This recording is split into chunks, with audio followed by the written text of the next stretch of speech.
जब राक्षसों की लहर आई तो मेरे वरिष्ठ भाई ने मुझे उन्हें प्यार से प्रेरित करने की सलाह दी। मैंने मुस्कुराते हुए एक गैटलिंग मशीन गन निकाली। अमिताभ, वरिष्ठ भाई सही कह रहे हैं, ये गरीब भिक्षु अभी उन्हें जल्द ही मोक्ष भेज देगा। बुद्ध को स्वयं उन्हें प्रेरित करने दें। उस युद्ध में मैंने भौतिक रूप से 1 लाख राक्षसी सैनिकों को मोक्ष दिला दिया। मेरे पुण्यों की सुनहरी रोशनी ने स्वर्ग की आंखों को अंधा कर दिया। बौद्ध संप्रदाय में लौटने के बाद एल्डर ने मुझ पर बहुत भारी हत्या के पाप का आरोप लगाया, जो एक भिक्षु को शोभा नहीं देता। मैंने पलटकर एक आरपीजी रॉकेट लॉन्चर निकाल लिया। एल्डर, आप भ्रमित हो गए हैं। मारक क्षमता ही न्याय है, कैलिबर ही सत्य है। यदि आप सहमत नहीं हैं, तो यह गरीब भिक्षु आपको भी मोक्ष दिलाने का इच्छुक है। बोधिसत्व का प्यार असीम है। मेरी सोच ही छोटी थी। मैं प्रज्ञा मंदिर में सबसे खराब प्रदर्शन करने वाला बौद्ध साधक हूँ। स्नातक परीक्षा के दिन राक्षसों की लहर आ गई और 10,000 राक्षस दहाड़ रहे थे। मेरे वरिष्ठ भाई, जो इस पीढ़ी के बुद्ध पुत्र भी हैं, दीवार पर खड़े होकर नीचे उन राक्षसों को दयालु आंखों से संबोधित कर रहे थे जो हमें खाने की कोशिश कर रहे थे। अपने हथियार डाल दो और तुरंत बुद्ध बन जाओ। यद्यपि तुम राक्षस हो, तुम में भी बुद्ध प्रकृति है। जब तक तुम मुड़ने को तैयार हो, यह गरीब भिक्षु तुम्हें प्यार से बदलने को तैयार है। राक्षस एक पल के लिए रुके और फिर और भी जोर से हंसने लगे और अपने खूनी मुंह खोलकर पर्वत की रक्षा करने वाले फॉर्मेशन पर प्रहार करने लगे। वरिष्ठ भाई के पीछे खड़े सभी कनिष्ठ भाई आंसुओं से भावुक हो गए। वरिष्ठ भाई वास्तव में बहुत दयालु और करुणामय है। इसी को कहते हैं, अगर मैं नरक में नहीं जाऊंगा तो कौन जाएगा। मैंने उस डगमगाते हुए बैरियर को देखा और चुपचाप आह भरी। लो फिर शुरू हो गए। ये देखते हुए कि एक उच्च स्तरीय दानव सेनापति बैरियर को तोड़ने ही वाला है और वरिष्ठ भाई के सिर को तरबूज की तरह चबाने ही वाला है।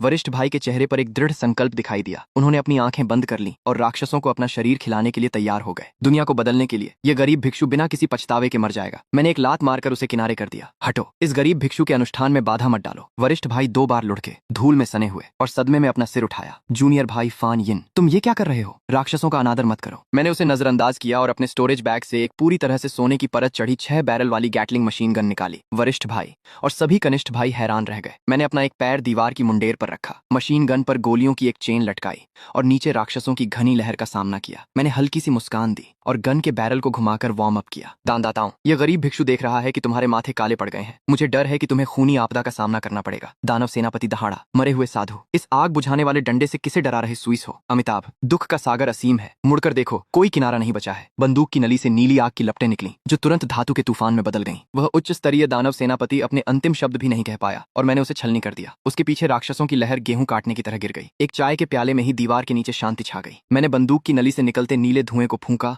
और करुणा भरे चेहरे से कहा, उत्तम, अति उत्तम। ऐसा लगता है कि सभी दानदाताओं ने महान ज्ञान प्राप्त कर लिया है और बुद्ध की शिक्षाओं को सुनने के लिए परम सुख की दुनिया में चले गए हैं। दृश्य पर मौत जैसी शांति थी। वरिष्ठ भाई जमीन से उठे, उनका चेहरा पीला पड़ गया था और मेरी ओर इशारा करते हुए उनकी उंगलियां कांप रही थीं। फान फान यिन, तुमने इतनी बड़ी हत्या की है, क्या तुम्हें कर्मों के फल का डर नहीं है? वे भी तो जीवन है। मैंने मशीन गन को अपने कंधे पर रखा और उसकी ओर देखा। वरिष्ठ भाई, भौतिक शरीर दुख का सागर है। वे दानव पथ पर लालच, क्रोध और अज्ञानता से पीड़ित थे। इस गरीब भिक्षु ने उन्हें इस गंदे खोल से मुक्त होने में मदद की ताकि वे जल्द ही पाताल लोक में जा सकें और इंसानों के रूप में पुनर्जन्म ले सकें। इसे भौतिक मोक्ष कहते हैं। वरिष्ठ भाई गुस्से से लगभग बेहोश हो गए। तुम बस कुतर्क कर रहे हो। बौद्ध संप्रदाय तुम्हारे जैसे क्रूर व्यक्ति को कैसे बर्दाश्त कर सकता है? पास ही एक कनिष्ठ भाई ने भी कमजोर स्वर में कहा, हाँ वरिष्ठ भाई, मरने से पहले उस दानव सेनापति की आंखों में बहुत दया आ रही थी।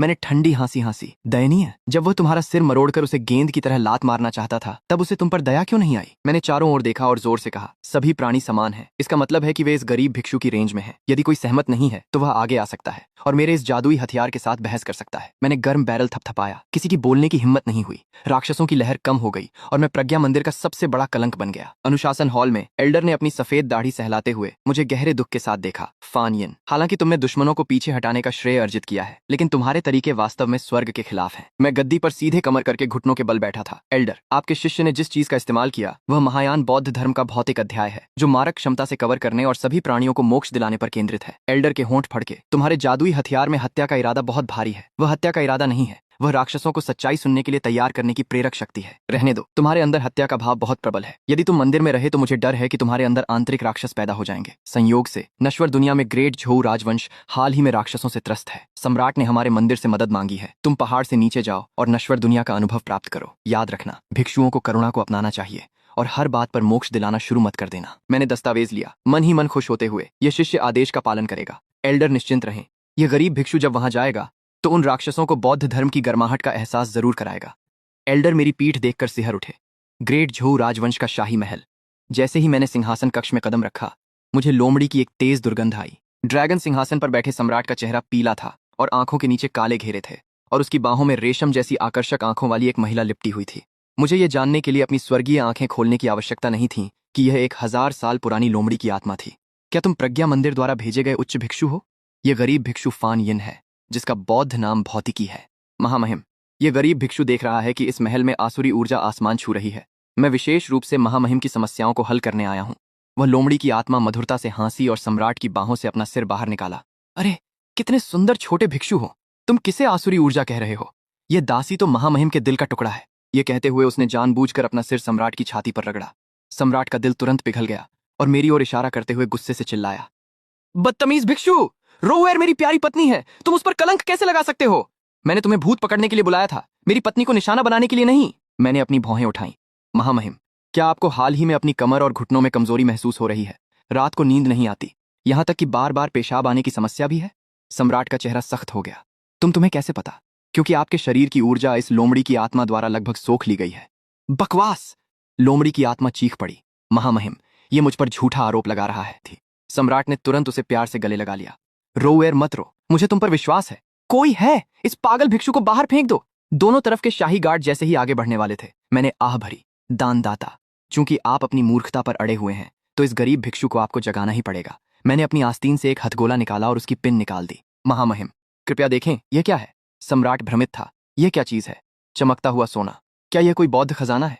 मैंने हल्की सी मुस्कान दी और औपचारिक रूप से परिचय दिया। इस खजाने का नाम अमिताभ बूम है, जो प्यार के बुखार का विशेषज्ञ इलाज है। जैसे ही मैंने बोलना समाप्त किया, मैंने उसे लापरवाही से उछाल दिया। हथगोला ठीक ड्रैगन सिंहासन के बगल वाले सुनहरे खंभे के नीचे गिरा।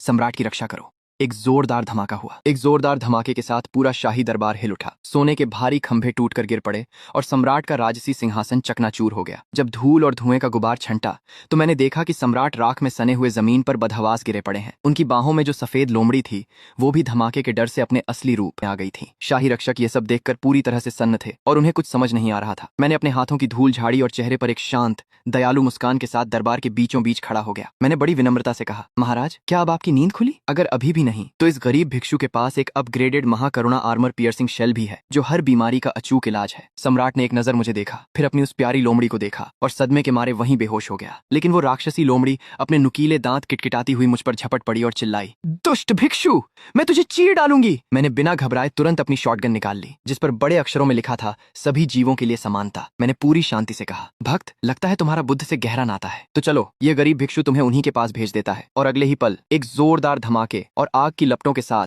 मैंने उस राक्षसी लोमड़ी का काम तमाम कर दिया। कुछ ही पलों में वहां एकदम सन्नाटा छा गया। सम्राट को जब होश आया तो उसने अपनी प्यारी लोमड़ी को बिना सिर के जमीन पर मृत पड़ा देखा। उसका दिल टूट गया और वो छाती पीट पीट कर चीखते हुए रोने लगा, रोर, मेरी प्यारी रोर। मैंने अपनी बंदूक को देखा, फिर उस बिलखते हुए सम्राट को देखकर निराशा से सिर हिलाया। मैंने कहा, महाराज, इंसान और राक्षसों का रास्ता अलग होता है। उसने इंसानों का दिल खाकर अपनी शक्तियां बढ़ाई हैं। आप जिसे प्यार समझ रहे थे, वो असल में एक क्रूरता को बढ़ावा देना था। सम्राट गुस्से से लाल आंखें लिए मुझ पर चिल्लाया, तुम क्या जानो? अगर उसने कुछ दासियों और प्रहरियों को खा भी लिया तो क्या हुआ? ये तो उनका सौभाग्य था। हमारे सच्चे प्यार के सामने उन चंद लोगों की जान की क्या कीमत? तुम सन्यासी इतने पत्थर दिल और बेरहम कैसे हो सकते हो? उसकी ये मूर्खतापूर्ण बातें सुनकर मेरी त्योरियां चढ़ गईं। तभी बाहर से कुछ तेज कदमों की आवाज आई। पीले राजसी वस्त्र पहने हुए युवराज लिंगयुन तलवार संप्रदाय के कुछ साधक शिष्यों के साथ दौड़ता हुआ अंदर आया। जमीन पर उस मरी हुई लोमड़ी को देखते ही वो सदमे में घुटनों के बल गिर पड़ा और रोते हुए बोला, छोटी मौसी, आपको ये क्या हो गया? मुझे कुछ समझ नहीं आया। छोटी मौसी, ये रिश्ता कुछ अजीब नहीं लग रहा? युवराज ने आंसुओं से भरी आंखों से मेरी तरफ देखा और गुस्से से चिल्लाया, ये तुम हो? तुम जैसे पाखंडी साधु ने मेरी मौसी को मारा है। मैंने हाथ जोड़कर शांति से कहा, अमिताभ, यह भिक्षु तो बस राक्षसों का विनाश कर रहा है, और वैसे भी वो तुम्हारे पिता की प्रेमिका थी। उसे मौसी कहकर तुम क्या अपने ही परिवार का मजाक नहीं बना रहे? युवराज रोते हुए बोला, अगर छोटी मौसी नहीं होती तो मेरी माँ तो कब की उस ठंडे महल में बीमारी से मर गई होती। उन्होंने ही हम माँ बेटे की देखभाल की थी। वो भले ही राक्षस थी, लेकिन तुम इंसानों से कहीं ज्यादा दयालु थी। तभी पीछे खड़ा वो तलवारबाज साधक आगे आया और बोला, तुम किस मंदिर से हो? क्या तुम्हें नहीं पता कि ये राजघराना हमारे लिंगयुन तलवार संप्रदाय की सुरक्षा में है? मैंने शांत स्वर में जवाब दिया, प्रज्ञा मंदिर। उसने मजाक उड़ाते हुए कहा, अच्छा, तो तुम उन सिर्फ मंत्र जपने वाले ढोंगी भिक्षुओं में से हो? क्या तुम्हारे बौद्ध धर्म में दया नहीं सिखाई जाती? इस लोमड़ी ने कोई बड़ा अपराध नहीं किया था, फिर भी तुमने इतनी बेरहमी से इसे मार डाला। तुमने बौद्ध धर्म के नाम पर कलंक लगाया है। मैंने अपनी रॉकेट लॉन्चर निकाली और कंधे पर रखते हुए कहा, भक्त, अगर तुम्हें लगता है कि यह भिक्षु क्रूर है तो मैं तुम्हें उसकी जान वापस लाने का एक मौका देता हूँ। उसका शरीर मर चुका है, लेकिन आत्मा अभी भटकी नहीं है। अगर तुम सच में इतने ही दयालु हो तो अपनी सारी शक्तियां उसे दे दो और उसे फिर से जीवित कर दो। वो घबरा गया और पीछे हटते हुए बोला, बकवास, मैं एक पवित्र साधक हूँ, मैं ऐसा क्यों करूंगा? मैंने तुरंत जवाब दिया, जब तुम कुछ कर नहीं सकते तो अपना ये मुंह बंद रखो। युवराज ने गुस्से में आदेश दिया, सैनिकों, इस पागल भिक्षु को पकड़ लो, मैं इसे टुकड़ों में काटकर अपनी मौसी की मौत का बदला लूंगा। वो तलवारबाज साधक भी अपनी तलवार निकालते हुए बोला, आज मैं तुम्हारे प्रज्ञा मंदिर की सारी गंदगी हमेशा के लिए साफ कर दूंगा। मैंने अपनी रॉकेट लॉन्चर को उनके मुंह पर तान दिया और कहा, अमिताभ, ये भिक्षु उन लोगों को मोक्ष दिलाने में माहिर है जो इस दुनिया में और नहीं जीना चाहते। और फिर एक भयंकर धमाका हुआ जिसने पूरे दरबार की छत उड़ा दी। आसमान से बारिश की तरह मलबा गिरने लगा। जब धुआं हटा तो वो घमंडी युवराज और उसके सैनिक दीवार पर किसी अजीब सी पेंटिंग की तरह चिपक चुके थे। बस वो लिंगयुन संप्रदाय का मुख्य शिष्य किसी तरह जिंदा बच गया था। उसका शरीर पूरी तरह झुलस चुका था, हाथ की तलवार टूट चुकी थी और वो खौफ से कांपता हुआ खून से लथपथ जमीन पर रेंग रहा था। वो मेरी तरफ ऐसे देख रहा था जैसे किसी खूंखार शैतान को देख लिया हो। उसने हकलाते हुए कहा, ये कौन सा काला जादू है? बौद्ध धर्म में इतने खौफनाक हथियार कहाँ से आए? तुम कोई साधु नहीं हो, तुम एक शैतानी तांत्रिक हो। मैंने अपना पैर उसकी छाती पर रखा और कहा, भक्त, इसे काला जादू क्यों कहते हो? ये तो इस गरीब भिक्षु का महायान बौद्ध धर्म है। क्या तुम जैसे ढोंगी साधक अपनी तलवार के जोर पर लोगों को लूटते हो और मारते हो तो वो पवित्र धर्म कहलाता है, और जब मैंने बस थोड़ा सा बारूद इस्तेमाल करके तुम्हें मोक्ष की राह दिखाई तो मैं शैतान बन गया? दर्द से तड़पते हुए उसने मुझे धमकी दी, मेरे गुरु एक बहुत शक्तिशाली साधक हैं, अगर तुमने मुझे मारा तो मेरा संप्रदाय तुम्हें जिंदा नहीं छोड़ेगा। मैं मुस्कुराया और अपनी झोली से एक शक्तिशाली ग्रेनेड निकालते हुए बोला, मुझे नहीं पता कि तुम्हारे वो महान गुरु इस भिक्षु के इस हथेली के वज्र के 10 गुना भारी धमाके को सह पाएंगे या नहीं। मेरी बात सुनते ही उसकी सारी हेकड़ी निकल गई और वो जमीन पर सिर रगड़कर गिड़गिड़ाने लगा, मुझे मत मारो, मुझसे गलती हो गई, महाराज मेरी जान बख्श दो, मुझ पर दया करो। मैंने उसे घूरते हुए कहा, अभी जब तुम मुझे मारना चाहते थे तब तुम्हें दया क्यों नहीं आई? भगवान बुद्ध ने कहा है, अपने हथियार डाल दो और तुरंत मोक्ष प्राप्त करो। लेकिन जब तुम अपने हथियार नहीं छोड़ पा रहे तो यह भिक्षु तुम्हारी मदद कर देता है। मैंने वो ग्रेनेड उसके हाथ में थमा दिया और वहां से पलट गया। पीछे से उसकी दिल दहला देने वाली चीख सुनाई दी और फिर एक और जोरदार धमाका हुआ। मैं उड़कर महल के बाहरी प्रांगण में आ गया था क्योंकि मुझे पता था कि असली बड़ी मछली अभी बाहर नहीं आई है। तभी आसमान से बादलों की गरज के साथ एक कड़कती हुई आवाज आई। किस दुष्ट की इतनी हिम्मत हुई जो मेरे लिंगयुन संप्रदाय के शिष्य को नुकसान पहुंचाए? एक चमकते हुए सुनहरे घेरे से एक बूढ़ा और बेहद शक्तिशाली साधक हवा में तैरता हुआ नीचे आया। मैंने फिर से अपनी रॉकेट लॉन्चर तैयार कर ली। उसने जब उस उजड़े हुए शाही दरबार और अपने शिष्य की राख को देखा तो वो गुस्से से पागल हो गया। वो मुझ पर चिल्लाया, कितना जहरीला और क्रूर साधु है तू, आज ये बुजुर्ग आसमान की तरफ से न्याय करेगा और तुझ जैसे शैतान को हमेशा के लिए मिटा देगा। मैं हल्का सा हंसा, आसमान की तरफ से न्याय? मैंने अपने हाथों को जोड़कर एक मंत्र की मुद्रा बनाई और कहा, बूढ़े आदमी, तुम इतनी ऊंचाई पर उड़ रहे हो, क्या बुद्ध से मिलने की इतनी ही जल्दी है? ये कहते ही मेरे पीछे से एक विशाल और अंधा कर देने वाली सुनहरी रोशनी निकली। एक बहुत बड़ा 1000 हाथों वाला सुनहरे बुद्ध का स्वरूप धीरे धीरे प्रकट होने लगा। उस बूढ़े साधक की आंखें फटी की फटी रह गईं। उसने कांपते हुए कहा, दिव्य स्वरूप, तुमने सच में दिव्य स्वरूप हासिल कर लिया। लेकिन उस बुजुर्ग कल्टीवेटर को जल्द ही एहसास हो गया कि कुछ गड़बड़ है, क्योंकि उस 1000 हाथों वाले विशाल बुद्ध की 1000 भुजाओं में कोई आम अस्त्र नहीं, बल्कि एक के बाद एक काले और गहरे तोप के पाइप थमे हुए थे। मैंने अपने दोनों हाथ पवित्रता और गंभीरता से जोड़े और कहा, महोदय, आप बहुत ऊंचाई पर उड़ रहे हैं, वहां ऑक्सीजन की कमी हो सकती है, ये भिक्षु आपसे नीचे आने का आग्रह करता है। इतना कहते ही बुद्ध के हाथों में मौजूद एंटी एयरक्राफ्ट तोपों ने एक साथ आग उगलनी शुरू कर दी। गोलों की घनी बारिश किसी उल्कापिंड के तूफान की तरह उस बुजुर्ग की तरफ बढ़ी और उसने आसमान के उस पूरे हिस्से को घेर लिया। बुजुर्ग घबराहट में चिल्लाया कि यह असंभव है, यह कौन सा गुप्त हथियार है? लेकिन इससे पहले कि वह कुछ समझ पाता, आसमान में एक भयानक धमाका हुआ। उसका रक्षा कवच इन आधुनिक तोपों के सामने 3 सेकंड भी नहीं टिक सका और वो अपनी तलवार के साथ राख में बदल गया। शाही महल में मौत जैसा सन्नाटा छा गया। जो शाही रक्षक पहले मुझ पर हमला करने के लिए आगे बढ़ रहे थे, उन्होंने चुपचाप अपने हथियार फेंक दिए और डर के मारे जमीन पर घुटनों के बल बैठ गए। मैंने अपनी उंगली से धुआं उड़ाते हुए कहा कि ऐसा लगता है लिंगयुन तलवार संप्रदाय के इस महानुभाव को स्वर्ग जाने की बहुत जल्दी थी। इस घटना के बाद मैं पूरे राज्य में परमाणु विस्फोट वाले चमत्कारी भिक्षु के नाम से मशहूर हो गया। जब मैं वापस अपने प्रज्ञा मंदिर पहुंचा तो मठाधीश और बाकी सभी भिक्षु दरवाजे पर मेरा इंतजार कर रहे थे। मठाधीश ने परेशान होकर कहा, फैनियन, तुम्हें शाही महल में मामले को शांति से सुलझाने के लिए भेजा गया था, तुमने पूरा शाही महल ही क्यों उजाड़ दिया? और तो और तुमने लिंगयुन तलवार संप्रदाय के एक महान बुजुर्ग को बम से उड़ा दिया। मैंने शांत स्वर में जवाब दिया कि हम भिक्षु कभी झूठ नहीं बोलते। वह बुजुर्ग बहुत जिद्दी था और बेवजह न्याय करने पर तुला था, इसलिए मैंने अपनी तोप से उसे सीधा स्वर्ग का रास्ता दिखा दिया ताकि उसे जल्द मोक्ष मिल सके। क्या यह एक महान पुण्य का काम नहीं है? मठाधीश गुस्से से बोले कि पूरे इलाके को जलाकर राख कर देने को तुम पुण्य कैसे कह सकते हो? तभी अचानक आसमान में काले बादल छा गए और अनगिनत तलवारों की चमक ने आसमान को चीर दिया। भयानक हत्या के इरादे के साथ लिंगयुन तलवार संप्रदाय के लोग वहां पहुंच गए। सबसे आगे जामुनी कपड़ों में उनका प्रमुख खड़ा था, जो बहुत शक्तिशाली लग रहा था। उसके पीछे सैकड़ों कल्टीवेटर थे जो अपनी तलवारें निकाले हुए गुस्से में थे। प्रमुख ने चिल्लाकर कहा कि प्रज्ञा मंदिर के बूढ़े भिक्षुओं, उस पापी को बाहर निकालो, उसने मेरे संप्रदाय के बुजुर्ग की हत्या की है। अगर आज उसे नहीं सौंपा गया तो मैं इस पूरे मंदिर को खून से नहला दूंगा। मठाधीश ने डरते हुए कहा कि जरूर कोई गलतफहमी हुई है, लेकिन प्रमुख ने एक न सुनी और अपनी तलवार तानकर कहा कि या तो आज उसकी मौत होगी या यह पूरा मंदिर तबाह हो जाएगा। मंदिर के सभी भिक्षु डर के मारे कांपने लगे। ये देखकर मैंने एक लंबी सांस छोड़ी और मठाधीश को पीछे हटाते हुए आगे आ गया। मैंने उस प्रमुख से कहा, महोदय, इतना गुस्सा करना सेहत के लिए खासकर लिवर के लिए अच्छा नहीं है। तुम्हारे उस बुजुर्ग को लड़ना नहीं आता था, फिर भी वह बेवजह दूसरों के मामले में दखल दे रहा था। मेरे पवित्र हथियार के हाथों मरना उसका सौभाग्य था। ये सुनते ही प्रमुख आग बबूला हो गया और मौत सामने होने पर भी बड़ी बड़ी बातें करने का ताना मारते हुए उसने एक विशाल और भयानक जादुई तलवार आसमान से मेरे ऊपर गिरा दी। मठाधीश घबराकर मुझे भागने के लिए चिल्लाए, लेकिन भागना? उसी पल मैंने अपना सबसे शक्तिशाली अस्त्र बुला लिया, कमल के फूल और सुनहरे ड्रैगन के डिजाइन वाला एक विशाल सुनहरा टैंक। मैं आराम से उस टैंक के ऊपर बैठ गया और मुस्कुराते हुए बोला, महोदय, आपकी तलवार बहुत बड़ी है, लेकिन मेरी तोप का पाइप उससे भी ज्यादा मोटा है, इसे चखिए। और फिर मैंने अपनी तोप से फायर कर दिया। एक भयानक और चमकीला गोला सीधे आसमान की ओर गया। प्रमुख हैरानी से चिल्लाया कि यह क्या बला है, और अगले ही पल उस गोले की टक्कर से वो खून थूकता हुआ सीधा दूर पहाड़ियों में जाकर गिरा, जहां एक भयंकर विस्फोट हुआ। ये देखकर उसके शिष्य बुरी तरह डर गए और चिल्लाने लगे कि यह कोई जादू टोना है, ये बुद्ध की शक्ति नहीं हो सकती। जब वे भागने लगे तो मैंने अपना शेर की दहाड़ वाला लाउड स्पीकर निकाला और कहा, अरे भाग क्यों रहे हो? जब आ ही गए हो तो अंदर आकर एक कप चाय पीकर जाओ। मेरे पास तो अभी और भी कई तरह के खतरनाक कवच तोड़ने वाले गोले बचे हुए हैं। पूरे मंदिर के बाहर सन्नाटा छा गया। मठाधीश मेरी उस धुआं उगलती मशीन और दूर पहाड़ी पर गिरे उस शक्तिशाली प्रमुख को देखकर पसीने से भीग गए थे। उन्होंने कांपते हुए मुझसे पूछा कि क्या यह भी हमारा कोई पवित्र तरीका है? मैंने आत्मविश्वास से जवाब दिया कि बिल्कुल, यह अचल बुद्ध का पवित्र वाहन है, जो दर्शाता है कि हमारा धर्म कितना मजबूत है और यह किसी भी दुष्ट शक्ति को कुचल सकता है। इस घटना के बाद प्रज्ञा मंदिर पूरे कल्टीवेशन जगत में एक खतरनाक जगह बन गया। मठाधीश को डर था कि कहीं मैं आसपास के सभी पहाड़ों को भी बम से न उड़ा दूं, इसलिए उन्होंने रात में ही एक बैठक बुलाई और मुझे 1000 जानवरों वाले गुप्त जंगल में ट्रेनिंग के लिए भेज दिया। उस जंगल में कदम रखते ही मुझे दिखावटी और झूठी दया की महक आने लगी।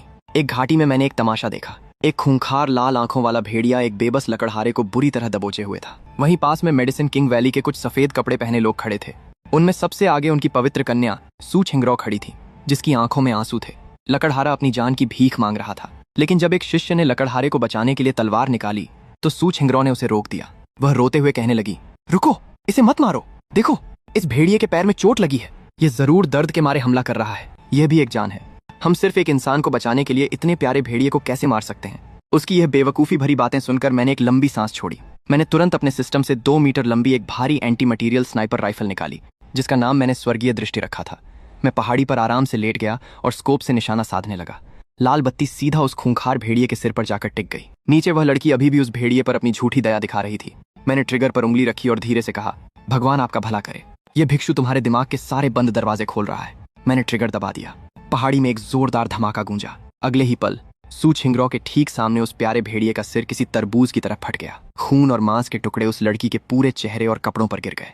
वह किसी सूअर की तरह चीख पड़ी और डर के मारे बेहोश होकर जमीन पर गिर पड़ी। उसके साथ ही यह देखकर हक्के बक्के रह गए। वे अपनी तलवारें निकालकर घबराहट में चिल्लाने लगे कि किसने हमला किया, सामने आओ। मौका पाकर लकड़हारा वहां से उठा और मेरी पहाड़ी की तरफ घुटनों के बल बैठकर मुझे धन्यवाद देने लगा। मैंने अपनी राइफल वापस रखी, अपने कपड़ों से घास फूस हटाई और चेहरे पर एक शांत भाव लिए वहां से आगे बढ़ गया। मेरे सामने उस खूंखार लाल आंखों वाले भेड़िए की लाश पड़ी थी। मैंने अपने हाथ जोड़कर पूरी पवित्रता से कहा, अमित भा, ये गरीब भिक्षु यहाँ से गुजर रहा था तो देखा कि यहाँ बहुत अधिक हत्या का पाप और नकारात्मक ऊर्जा है, इसलिए मैंने इसे शुद्ध करने के लिए अपनी एक उंगली की तपस्या का इस्तेमाल किया। ये सुनकर एक हरे कपड़े वाला शिष्य मुझ पर उंगली उठाते हुए गुस्से से चिल्लाया, तुम कैसे भिक्षु हो? तुम्हारा दिल कितना कठोर है। पवित्र कन्या ने कहा था कि वह जानवर घायल है, फिर भी तुमने उसे मार डाला।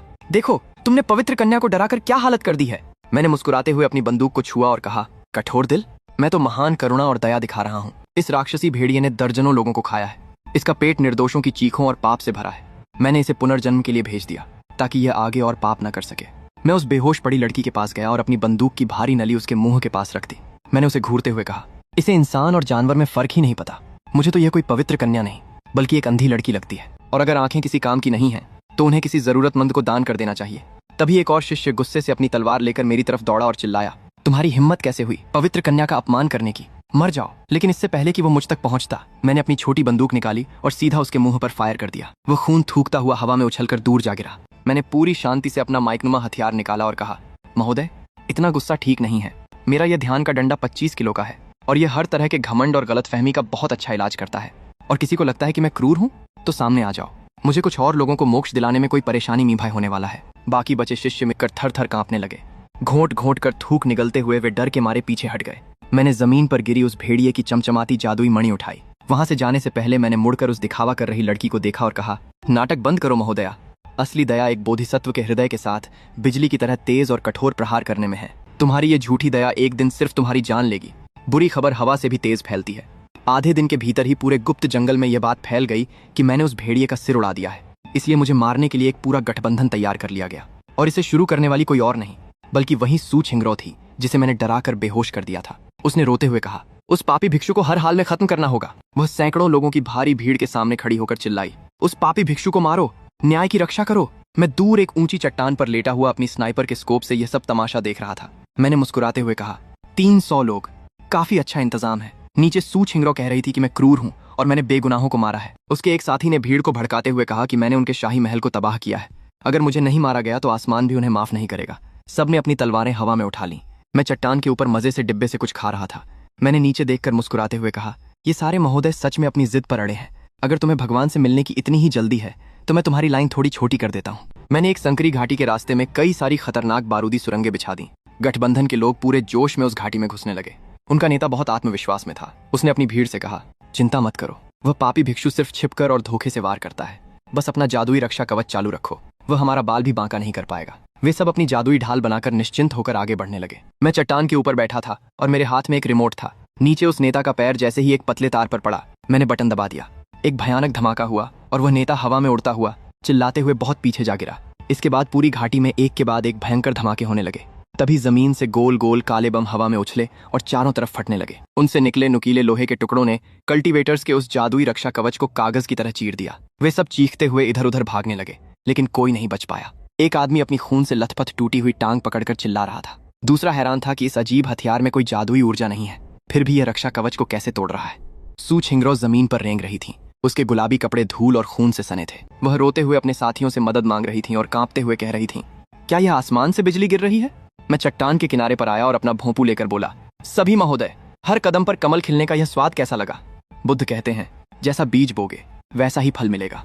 तुम लोग मुझे मारने के इरादे से आए थे, तो मैंने तुम्हें खून और मौत का यह नजारा तोहफे में दे दिया। नीचे से एक कल्टीवेटर ने गुस्से में चिल्लाकर कहा, पापी भिक्षु, अगर हिम्मत है तो नीचे आकर आमने सामने लड़ो। अंधेरे में छिपकर वार करना कौन सी बहादुरी है? मैंने अपने हाथ में रिमोट पकड़े हुए मुस्कुराकर कहा, नीचे आऊं? मैं ऊंचाई पर हूं, इसलिए तुम्हारे पापों को ज्यादा साफ देख पा रहा हूं। फिर मैंने अपने सामने एक विशालकाय मंत्रों से लिखी हुई भयानक तोप खड़ी कर दी।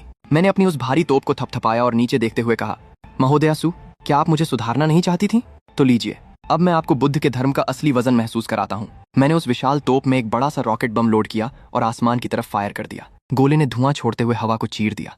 नीचे खड़े लोग आसमान की तरफ देखकर घबरा गए कि यह क्या आ रहा है। एक बूढ़े आदमी ने घमंड से हंसते हुए कहा, यह सिर्फ एक लोहे का टुकड़ा है, मेरा यह लोहे के कवच वाला गैंडा इसे चकनाचूर कर देगा। लेकिन जैसे ही वह गोला उस गैंडे से टकराया, एक महाविस्फोट हुआ। वह विशालकाय जानवर बीच से फट गया और वह बूढ़ा आदमी खून थूकते हुए अपने जानवर के लिए रोने लगा। अब किसी में लड़ने की कोई हिम्मत नहीं बची थी। सब अपने सिर पकड़कर पत्थरों के पीछे छिप गए और रोते हुए रहम की भीख मांगने लगे। सू छिंगरो भी एक चट्टान के सहारे बैठकर बुरी तरह सुबक रही थी। चारों तरफ सिर्फ तबाही का धुआं और लाशें बिछी थीं। जब धमाके रुक गए तो मैं उस ऊंची चट्टान से छलांग लगाकर सीधा नीचे घाटी में उनके सामने आ खड़ा हुआ। मुझे अपने सामने सही सलामत देखकर उन बचे हुए लोगों की सांसें अटक गईं। सामने बैठी वो लड़की रोते हुए मुझ पर चिल्ला रही थी कि मैं एक शैतान हूं और मेरा अंत बहुत बुरा होगा। लेकिन सू नाम की इस लड़की को मैंने प्यार से समझाया, ये तो तुम्हारी गलती है ना। अभी कुछ ही देर पहले तुम लोग मुझे जान से मारने आए थे, और अब जब मैंने तुम्हारे ही साथियों को मुक्ति दिला दी है तो तुम मुझे कोस रही हो। क्या यही तुम्हारी महान अच्छाई है? वो फिर से न्याय की दुहाई देने लगी कि मैं लोगों को कीड़े मकोड़ों की तरह मार रहा हूं। पर मैंने कहा, मारना? नहीं नहीं, मैं तो बस उन बेचारों को इस दुनिया के मोह माया से मुक्त कर रहा हूं। तुम लोग इतनी कड़ी तपस्या क्यों करते हो? स्वर्ग जाने के लिए ना? तो मैंने भी तो तुम्हारे साथियों को सीधा स्वर्ग ही भेजा है, वो भी बिना किसी मेहनत के। क्या ये मेरी सबसे बड़ी दया नहीं है? तभी नीले कपड़ों वाले उस आदमी को गुस्सा आ गया। वो मुझे अपने संप्रदाय के सबसे महान बुजुर्ग की धमकी देने लगा। उसकी बकवास सुनकर मैंने अपनी पिस्तौल सीधे उसके माथे पर तान दी। मैंने उससे पूछा, तुम्हारे वो बुजुर्ग, कहीं तुम उस बूढ़े की बात तो नहीं कर रहे जिसे मैंने अपनी एंटी एयरक्राफ्ट गन से उड़ाकर आसमान में उल्कापिंड बना दिया था? मेरी बात सुनकर उसके चेहरे की हवाइयां उड़ गईं और लड़की डर के मारे चीख पड़ी। आज मेरा मूड काफी अच्छा था, इसलिए मैंने तय किया कि मैं किसी को नहीं मारूंगा। मैंने उनसे कहा, जाओ और अपने अपने संप्रदाय वालों को बता दो कि आज से ये जंगल मेरा इलाका है। अगर यहाँ ट्रेनिंग करनी है तो पहले मुझे टैक्स देना होगा, और अगर किसी को ये मंजूर नहीं तो आकर मुझसे लड़ सकता है। वैसे भी मेरी इस मशीन गन का पेट अभी तक भरा नहीं है। उन्हें वहां से भगाने के बाद मैं अपनी तोप साफ करने लगा। इस जंगल में मेरे अंधाधुंध बम धमाकों ने गहराई में छिपे एक बहुत ही शक्तिशाली शख्स का ध्यान खींच लिया था। आसमान अचानक से काला पड़ने लगा, भयानक काले बादल घिराए और चारों तरफ एक खौफनाक ऊर्जा फैल गई। तभी एक काले ड्रैगन पर सवार होकर एक आदमी वहां पहुंचा। वो जोर जोर से हंसते हुए मेरी तारीफ करने लगा और खुद को शैतानी दुनिया का सबसे बड़ा राजा ये गुहोंग बताने लगा। उसका कहना था कि मैंने उसका ध्यान अपनी तरफ खींच लिया है मैंने शांति से अपना चश्मा पहना और हाथ जोड़कर उससे कहा, हे महानुभाव, आपके यहाँ आने का ये जो तरीका है ना, इसमें रोशनी बहुत ज्यादा है, मेरी आंखों में चुभ रही है। मेरी बात सुनकर वो फिर से हंसने लगा। उसे मैं बड़ा दिलचस्प लगा। वो कहने लगा कि मैं दिखने में तो एक साधु हूं, लेकिन लोगों को मारने में मैं शैतानों से भी 2 कदम आगे हूं। मेरे धमाकों से जब उन पाखंडी अच्छे लोगों को रोते हुए देखता है तो उसे बड़ा मजा आता है। वो मुझे उकसाने लगा कि साधुओं की ये उबाऊ जिंदगी छोड़कर मैं उसके शैतानी रास्ते पर चलूं। उसने वादा किया कि मैं जिसे चाहूं उसे मार सकता हूं और वो खुद मुझे हथियार देगा। मैंने भी उसे बड़ी शालीनता से जवाब दिया, महानुभाव, अपनी हद में रहिए। मैं पहले ही खुद को बुद्ध के रास्ते पर सौंप चुका हूं। मेरे दिल में सिर्फ पुण्य कमाने की इच्छा है। और वैसे भी तुम्हारे इस शैतानी रास्ते का स्तर बहुत छोटा है। वो भड़क गया और अपनी 1 लाख की सेना और शहरों को तबाह करने की डींगें हाँकने लगा। मैंने उसे समझाया, शहरों को तबाह करना बहुत ही पुराना और बेकार तरीका है। तुम शैतान लोग एक एक करके लोगों को मारते हो, खून पीते हो। ये सब बहुत धीमी प्रक्रिया है। मैं जिस रास्ते पर चलता हूं वो एकदम आधुनिक और तेज है। बिना खून बहाए, बिना किसी मेहनत के, बस एक उंगली दबाओ और सबको एक साथ मुक्ति दिला दो। मैंने साफ कह दिया कि तुम्हारे जैसे जंगली लोगों के साथ काम करने में मेरी अपनी बेइज्जती है।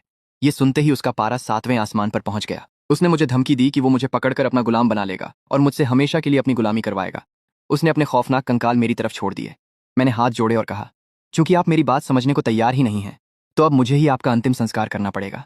मैंने अपनी पीठ पर बंधा गैस सिलेंडर सेट किया और अपनी आग उगलने वाली मशीन निकाल ली। मैंने ट्रिगर दबाया और 50 मीटर लंबी आग की एक भयंकर लपट सीधी उसकी तरफ छोड़ दी। ये गुहोम की आंखें फटी की फटी रह गईं। उसके वो खौफनाक कंकाल पल भर में जलकर राख हो गए और उसके सैनिक आग की चपेट में आकर दर्द से चीखने लगे। मैं अपना भारी सिलेंडर लिए धीरे धीरे उसकी तरफ बढ़ने लगा।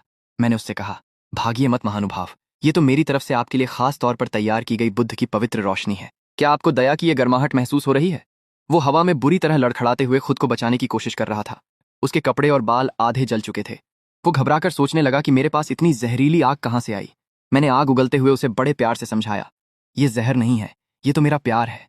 नर्क बहुत ठंडा है ना, इसलिए मैं आपके लिए आग लेकर आया हूं ताकि आपको थोड़ी गर्माहट मिल सके। क्या ये मेरा असीम प्यार नहीं है? गुस्से से पागल होकर वो मुझ पर चिल्लाने लगा और अपनी पूरी शैतानी सेना को मुझ पर हमला करने और मुझे खत्म करने का आदेश दे दिया। सैकड़ों शैतान अपने हथियार लेकर मेरी तरफ दौड़ पड़े। उन्हें अपनी तरफ आता देख मैंने कहा, भीड़ का सहारा? चलो, कम से कम तुमने एक सही फैसला तो लिया। एक साथ इकट्ठा होने से मुझे तुम सबको एक ही बार में मुक्ति दिलाने में आसानी होगी। मुझे तुम लोगों को ढूंढना नहीं पड़ेगा। मैंने अपनी घड़ी का बटन दबाया और आसमान से अपनी हवाई मदद को बुला लिया। आसमान से एक भारी गड़गड़ाहट की आवाज आई। बादलों को चीरते हुए एक विशालकाय युद्धक विमान नीचे आने लगा। उसे देखकर वो शैतान हैरान रह गया कि ये कौन सा दैत्य है। मैंने हाथ जोड़कर बताया, ये हमारे धर्म का रक्षक गरुड़ देवता है। ये ड्रैगन को खाता है और आज ये भूखा है, इसलिए थोड़ा शैतानों का नाश्ता करने आया है। तभी उस विमान के सारे हथियार एक्टिवेट हो गए।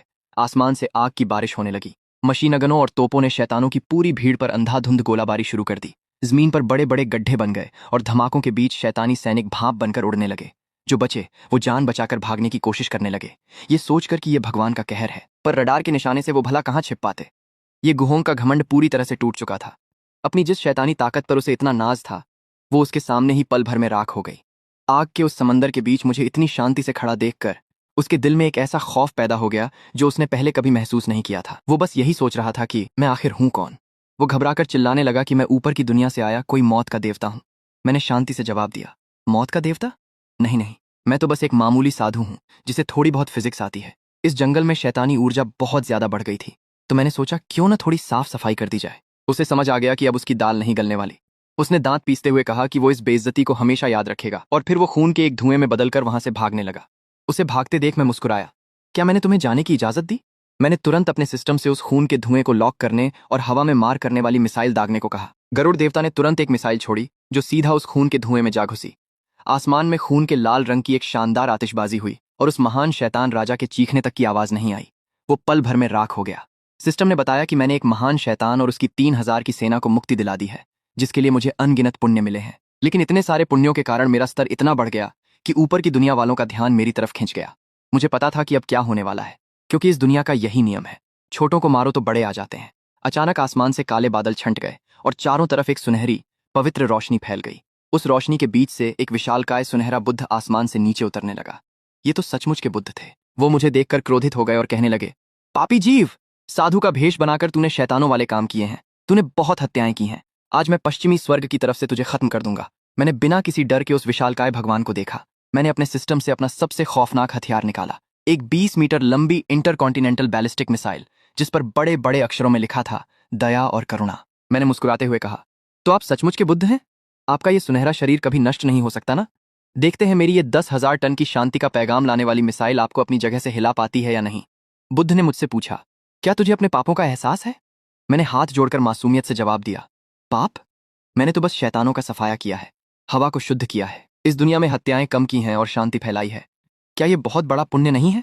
मेरी बात सुनकर वो और भड़क गए। वो चिल्लाने लगे कि मैं विनाश के रास्ते पर चल रहा हूं और अगर आज मुझे नहीं रोका गया तो दुनिया में कभी शांति नहीं होगी।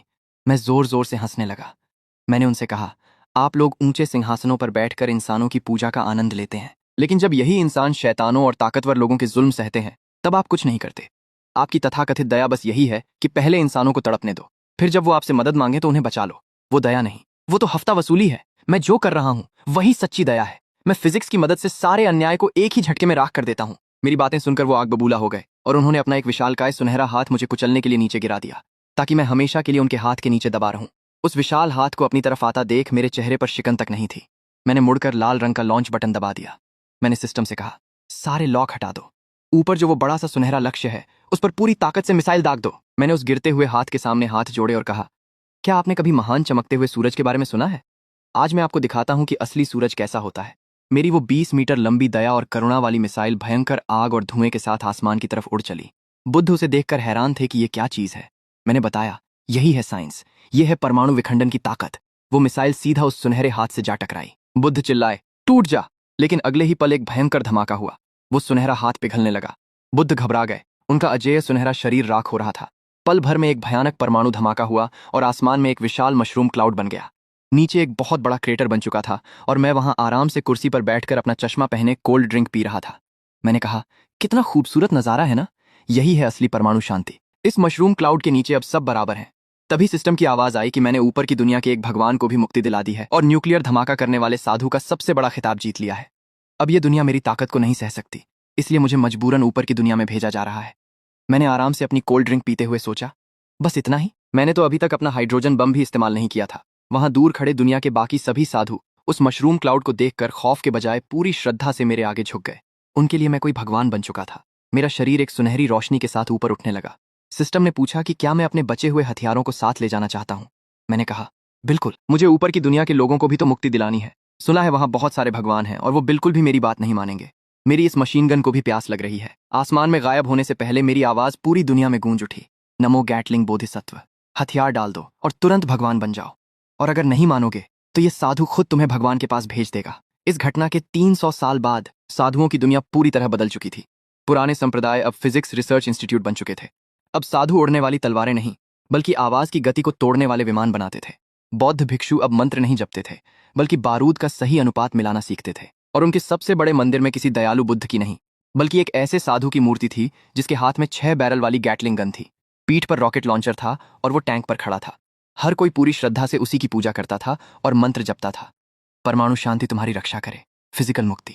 अमिताभ।